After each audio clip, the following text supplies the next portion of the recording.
Ladies and gentlemen, oh my god, I'm so excited that Pogchamps 2 Finals is finally here. Make sure that you guys do subscribe so you never miss chess content.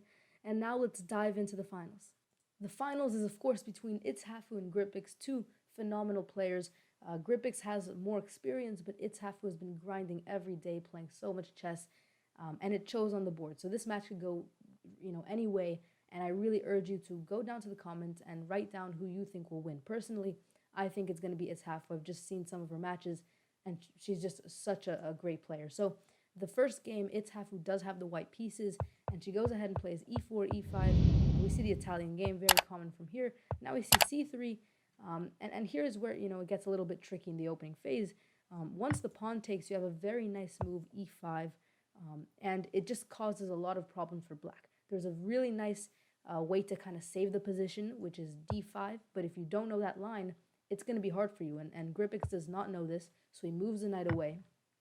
And then, obviously, white can capture. There's already possible ideas in the future of sacking here with the tempo that you're going to gain, and then capturing the knight. So that's a tactic that you usually have in the Italian game because the bishop is placed in a position where it can, attack f7. But instead we see castling. Now we see the knight being kicked, and you'll notice how unfortunate, how bad the position seems for black. The knight here isn't doing anything. The pieces don't seem the best. And then in this position, it just, becomes from bad to even worse, where Gripex plays e6. This is a horrible blunder.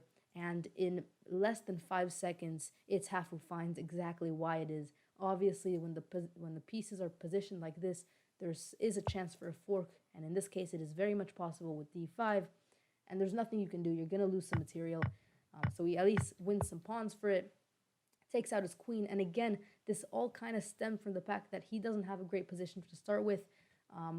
Even if he developed his bishop to a better square, even then he doesn't have a better position. And itsHafu just played the opening phase really well, doing a really nice line that ended up working really nicely for her. Now, there's already in this position so many ideas for white. You can go here, you can take the knight and then take here. There's so many ideas. I mean, it's just really pleasant to play this as white. Instead, we see e4 with the knight, queen moves. We see another move. There's actually possible mate in 4 here, I believe. You can go here.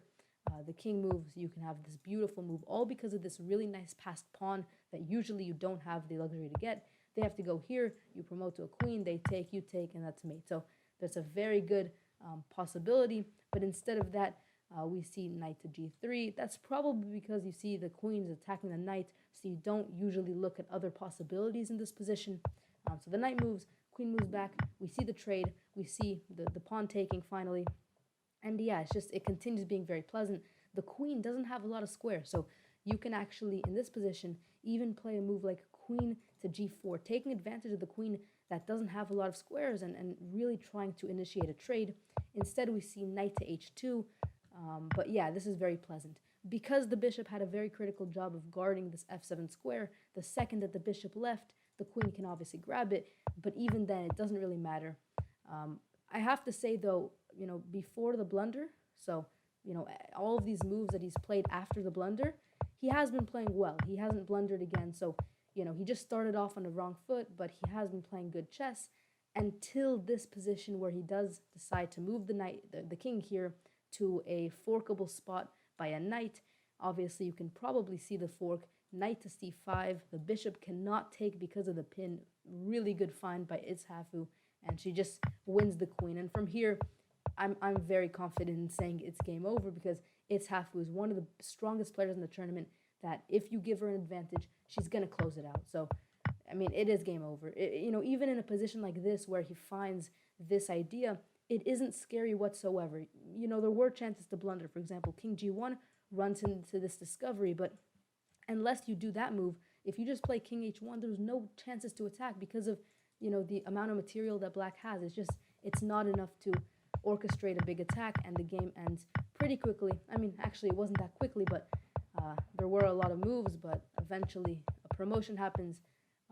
And what you'll notice is that here, and in general, in endgames, if you have a lot of extra material and they have a pawn, you don't typically want to take the pawn. So in this position, she decided to take. The reason you don't want to take is because now there's chances for stalemate. Before, if if it was a stalemate position, they always have this c2 move. It looks a little scary, but notice you can always just send a rook and capture the pawn. So, I wouldn't give that chance by taking away the last piece. Instead, I would just keep it here, continue attacking. But regardless, if you continue giving checks, you're not going to get stalemate. There's so many checks or checkmates here, but she finds one, and that is how the first game ends. So we're moving to game 2.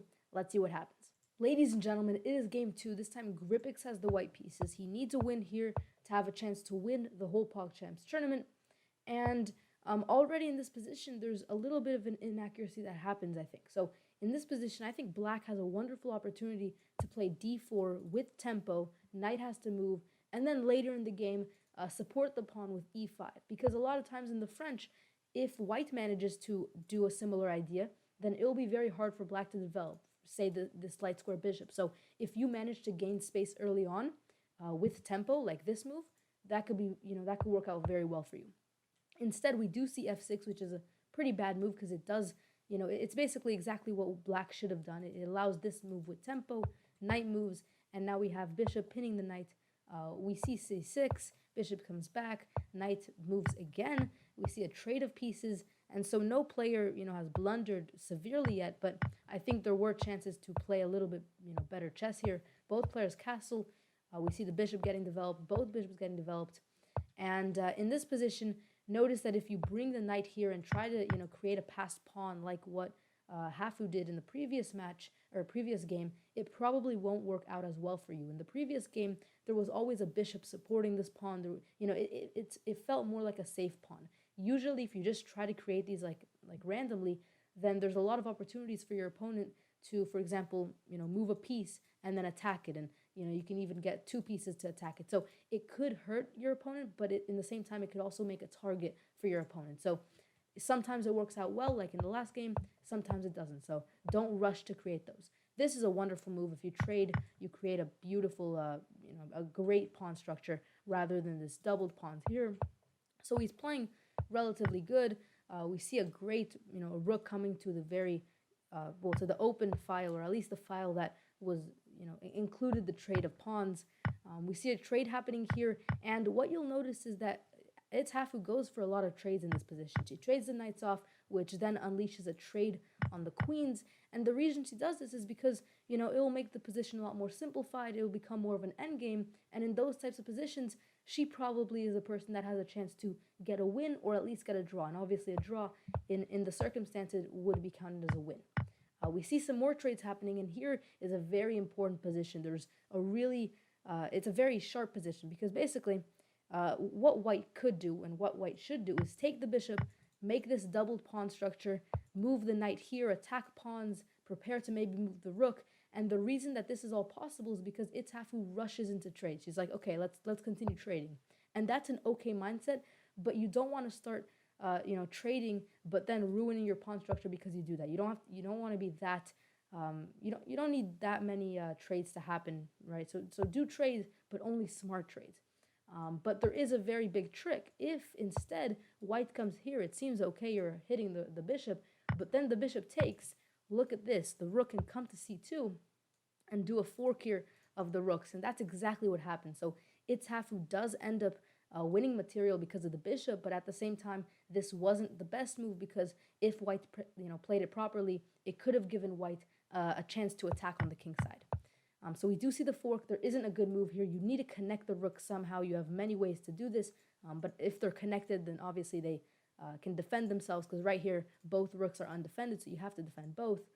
So one of those moves would be okay. We see rook e1. Again, it doesn't really matter. A trade happened. It already seems losing, and again, especially with itsHafu, someone who can close out an advantage so quickly. I mean, I don't, it's the game is not going to go on for much longer. She usually does not miss tactics.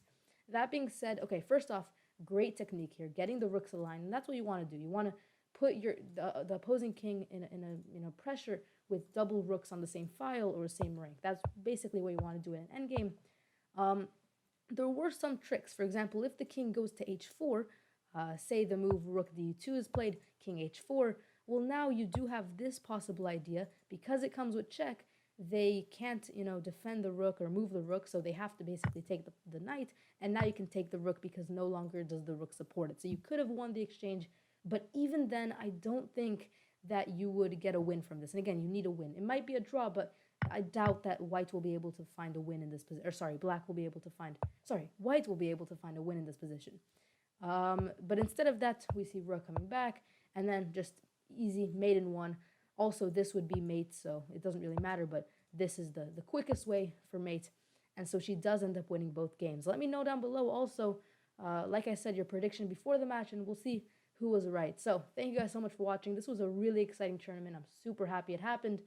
And I mean, it brought a lot of new players to the game of chess, so it all around was great for chess. So hopefully you guys enjoyed. Make sure you subscribe if you're new around here, and peace out.